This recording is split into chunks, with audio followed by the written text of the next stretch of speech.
किस देश की इकोनॉमी दुनिया की सबसे बड़ी इकोनॉमी है, किस देश की मिलिट्री दुनिया की सबसे बड़ी मिलिट्री है, किस देश की कंपनीज दुनिया की सबसे बड़ी कंपनीज हैं।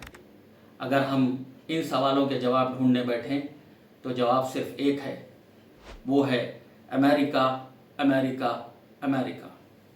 ये कहानी है अमेरिका के एक कॉलोनी से सुपर पावर बनने की। आज हम अमेरिका का 250 साल का इतिहास देखेंगे अपने वीडियो में आगे, जिसका टाइटल है अमेरिका द सुपर पावर।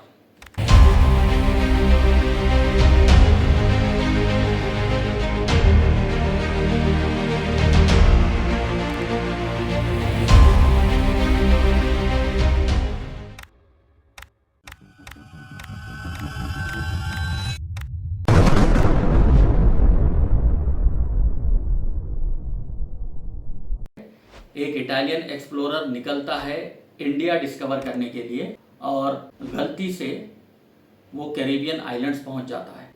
तो आज जो आपको अमेरिका इतना बड़ा, इतना शक्तिशाली और इतना ताकतवर देश दिखाई देता है, वो एक इटालियन एक्सप्लोरर की गलती की वजह से डिस्कवर हो पाया। उसके बाद धीरे धीरे वहाँ पर फ्रेंच लोग गए, स्पेनिश लोग गए और ब्रिटिश गए। उसके बाद अमेरिका ने अपनी आज़ादी की लड़ाई लड़ी और आखिरकार जुलाई 4, 1776 को अमेरिका ने आज़ादी हासिल की। ये एपिसोड हमने उसी खुशी में रिकॉर्ड किया। हम लोग ये पब्लिश करना चाहते थे जुलाई 4 के दिन, लेकिन कुछ टेक्निकल डिफ़िकल्टीज़ की वजह से हम लोग उस दिन रिकॉर्डिंग नहीं कर पाए। Back to the topic. जब अमेरिका आज़ाद हुआ तो वो 13 स्टेट्स की एक कॉलोनी था। बाद में दूसरे स्टेट्स भी अमेरिका के साथ जुड़ने लगे। अगर उस टाइम पर वो ब्रिटेन, फ्रांस या स्पेन के साथ जाते तो वो एक एम्पायर के अंडर होते।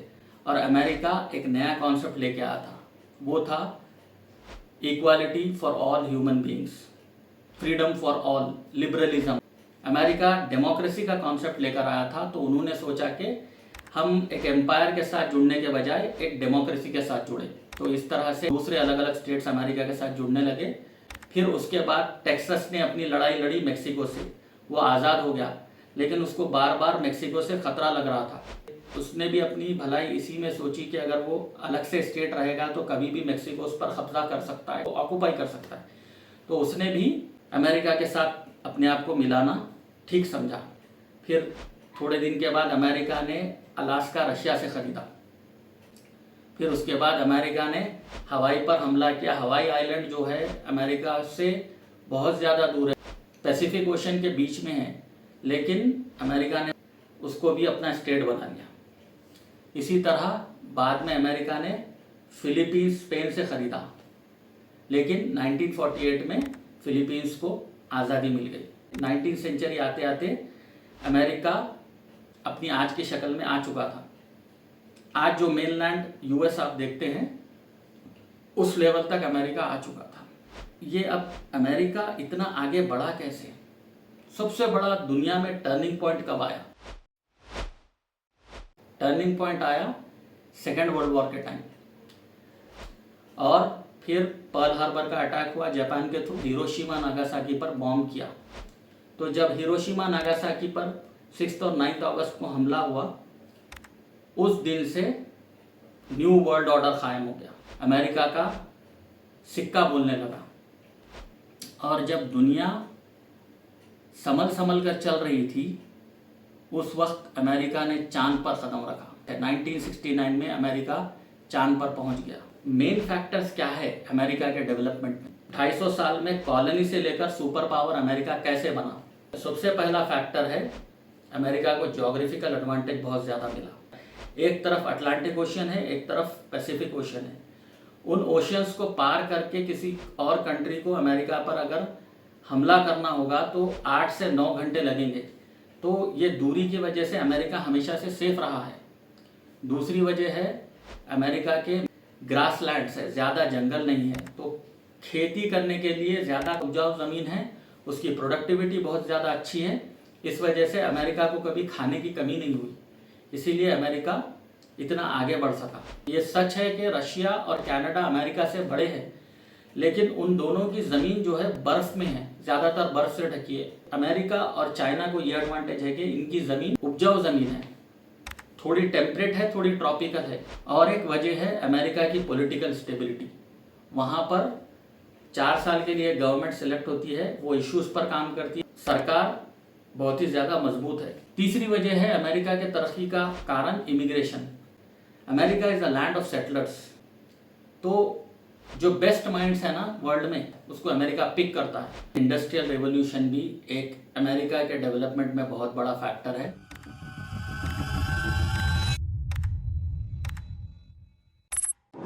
अमेरिका ने अपने रेलवे नेटवर्क और रोडवेज को बहुत ही अच्छा कंस्ट्रक्ट किया इनिशियली। ट्रांसपोर्ट अच्छा होगा तो उससे कंपनीज ग्रो होंगे, बिजनेस ग्रो होगा। और एक फैक्टर जो सबसे one of the most important factors है education and innovation.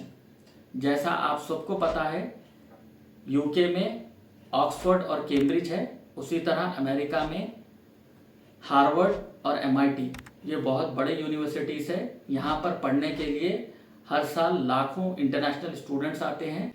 Best minds of the world attract होते हैं। तो लाइक अट्रैक्ट लाइक का फॉर्मूला है। जब आपके पास best minds of the world आएंगे और वो लोग वहाँ पर काम करेंगे तो नई नई टेक्नोलॉजीज निकलेंगे, नए नए इनोवेशंस निकलेंगे, नए नए इन्वेंशंस होंगे और कंट्री का डेवलपमेंट अच्छे से होगा।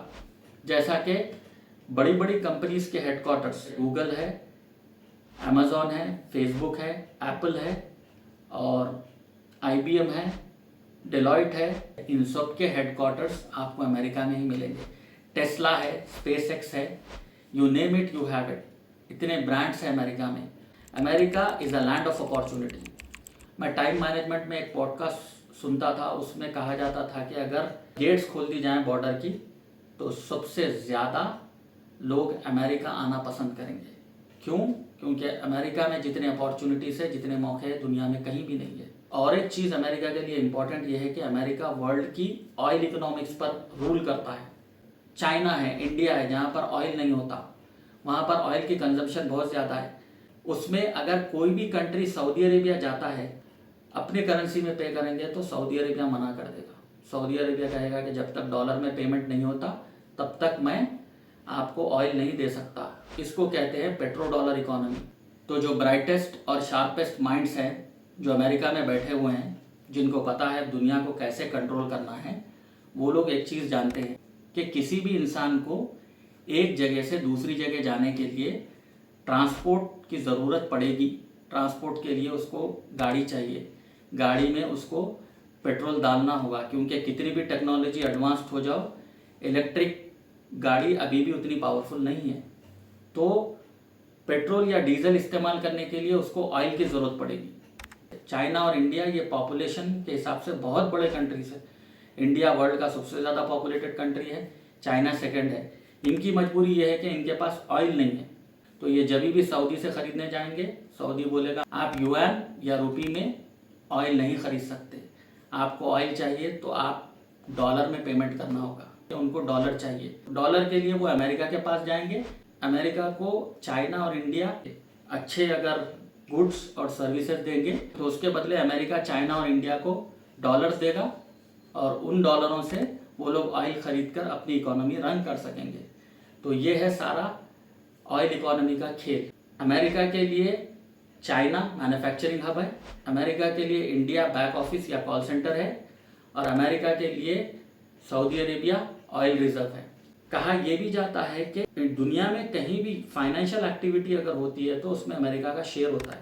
अमेरिका कमज़ोर कंट्री नहीं है, अमेरिका कहीं भी किसी भी वक्त पहुंच सकता है। अब हम बात करेंगे अमेरिका के कुछ ड्रॉबैक्स है। तो सबसे नंबर 1 इम्प्रूवमेंट अमेरिका को जो करना चाहिए वो है गन कल्चर।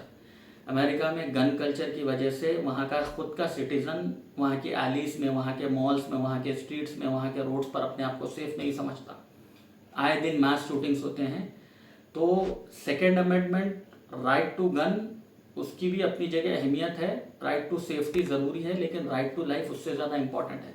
तो इसमें अमेरिका को ये करना चाहिए कि सेफ्टी के लिए गन्स बांटने के बजाय जिनके पास ऑलरेडी गन्स हैं, जिस तरह डेमोक्रेट्स के टाइम पर एक बार बाय बैक पॉलिसी चली थी, उस पॉलिसी के तहत अमेरिका ने बहुत ज़्यादा गन्स खरीदे थे।